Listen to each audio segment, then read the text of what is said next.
اور اگر یہ انسان خوبیوں والا نہیں ہے تو اب ان سب چیزوں کا استعمال غلط ہوگا.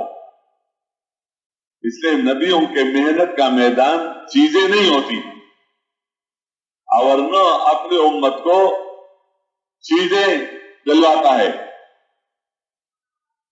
بلکہ نبیوں کے محنت کا میدان انسان کا دل ہوتا ہے کہ جب بندہ بن جاتا ہے تو کوئی بھی چیز و خیر کا ذریعہ. اور شیطان کی محنت کا میدان بھی انسان ہے، چیزیں نہیں ہے. زمینوں پر محنت نہیں کرتا اور چیزوں پر محنت نہیں کرتا، کیونکہ اس کا موضوع ہے گمراہ کرنا، جہنم میں پہنچا دینا. تو جنت اور جہنم تو انسانوں کے لیے ہے، تو اس کی کوشش ہے کہ یہ گمراہ ہو. اس لیے وہ بندے پر محنت کرتا ہے تو اس کے سامنے ہے کہ اگر یہ غلط راستے پر پڑ گیا تو اس کا مال بھی گمراہی کا ذریعہ، اور اس کے ساتھ ہاتھ میں اسلحہ ہے وہ بھی نقصان کا ذریعہ، دولت ہے وہ گمراہی کا ذریعہ، نقصان کا ذریعہ. تو جب یہ بتایا کہ کن خیر آخذ، کہ اس کو یعنی وہ بندہ جو بڑھیا انسان ہو اس کے ہاتھ میں جو تلوار ہوتا ہے تو اسی طرح آپ ہو جائیں، یعنی آپ ہیں اسی طرح. حضور پاک صلی اللہ علیہ وسلم نے یہاں اپنے کرم کا مظاہرہ کیا، اور کیا یہ مظاہرہ کیا کہ اس کو معاف کر دیا، فخل نہیں بلکہ اس وقت اس کو دعوت دی. یعنی یہ ایک بندے کے ساتھ انتہائی خیر خواہی کا کام ہے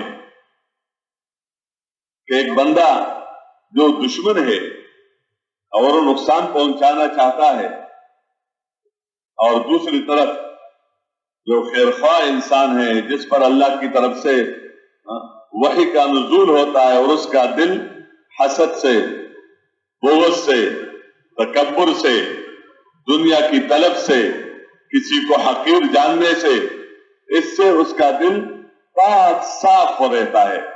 عرض تو اس وقت بھی حضور صلی اللہ علیہ وسلم نے ان کو اس کلمے کی طرف بلایا جس میں اس میں دنیا اور آخرت دونوں جہانوں کی بلائی ہے. یعنی ادھر سے تو وہ دشمن ہے جان کا، اور ادھر سے حضور پاک صلی اللہ علیہ وسلم نے ان کے سامنے وہ بات پیش کی جس سے اس کی دنیا بھی بنے اور آخرت بھی بنے. کہ کیا تم اس بات کی گواہی دیتے ہو کہ اللہ الہ الا اللہ وان محمد عبدہ ورسولہ؟ وہ بھی پکے لوگ تھے اپنے گمراہی پر بھی. یہ نفاق جو عمومی طور پر پیدا ہوا ہے، نفاق یہ مدینہ میں ہوا ہے. مکہ میں بس دو باتیں تھیں، یا پکا مسلمان یا پکا مشرک، پکا کافر، اندر اور باہر دونوں کا ایک. مسلمان ہے اس کا بھی اندر اور باہر کیا ہے؟ ایک ہے. کافر ہے، مشرک ہے، اس کا بھی اندر اور باہر ایک ہے. زبان سے بھی کہتا ہے نہیں مانتا، تکذیب ہے، اور اندر سے بھی کیا ہے؟ تکذیب.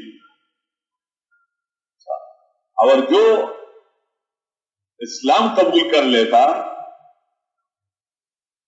تو اس کے سامنے یہ بات ہوتی کہ اگر میں نے اسلام قبول کر لیا تو ظاہری طور پر جتنے بھی منافع ہیں یہ میرے ہاتھ میں نہیں رہیں گے،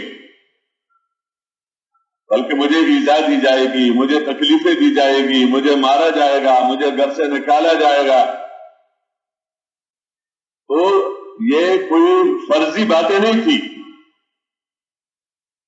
بلکہ وہ اپنے آنکھوں سے دیکھتے تھے کہ جو کلمہ پڑھتا ہے اور اسلام قبول کر لیتا ہے اور پیغمبر کے ساتھ دینے کے لیے تیار ہو جاتا ہے تو اس کے ساتھ وہی ہوتا ہے جو اس کے پیغمبر کے ساتھ ہوتا ہے، اسی کے ساتھ وہی ہوتا. جو ان کے پہلے جو اسلام لائے ہوئے ہیں، جو ان کے ساتھ ہو رہا ہے تو ان کو پتہ ہوتا ہے کہ یہی ہوگا ہمارے ساتھ.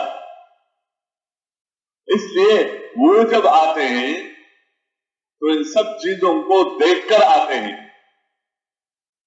تو وہ پکے ہوتے ہیں اور ہر قسم کی قربانیوں کے لیے تیار ہوتے ہیں. اللہ ان کو نوازتے ہیں.